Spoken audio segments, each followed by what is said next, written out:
2025 সালে বাঁকুড়া ছাড়িয়ে গেল মৌসিনরামকে, যে মৌসিনরামকে পৃথিবীর বৃষ্টির রাজধানী বলা হয়। আর এটাই হলো জলবায়ুর পরিবর্তনের বাস্তব প্রভাব।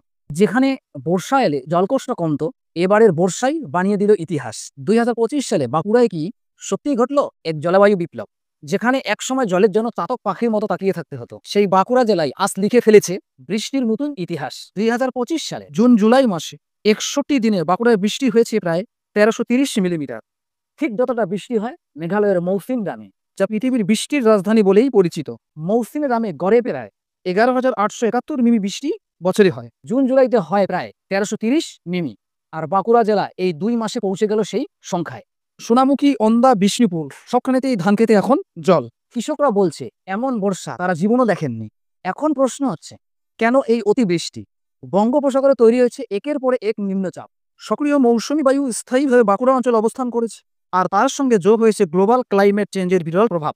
পরিবেশবিদরা বলেছে এটা স্বাভাবিক নয়, এটা ভবিষ্যতে জলবায়ুর এক স্পষ্ট সংকেত। এখন প্রশ্ন হচ্ছে, এই জলবায়ু পরিবর্তনের প্রভাব কি হতে পারে বা কি? কৃষিতে আশীর্বাদ, ধান শাকসবজি উৎপাদন দ্বিগুণ হবে, ভূগর্ভস্থ জলস্তরের উন্নতি হবে। আর ক্ষতির মধ্যে কাঁচা রাস্তা, ঘরবাড়ি ক্ষতির মুখে পড়বে। বর্ষা যেমন প্রাণদাতা, তেমনই পরিকল্পনা না থাকলে সে হতে পারে সর্বনাশের কারণ। বাঁকুড়া শুধু এবার লাল মাটির দেশ নয়, জলবায়ু পরিবর্তনের প্রতিচ্ছবি। প্রশ্ন হলো, আমরা কি প্রস্তুত এই পরিবর্তনের জন্য?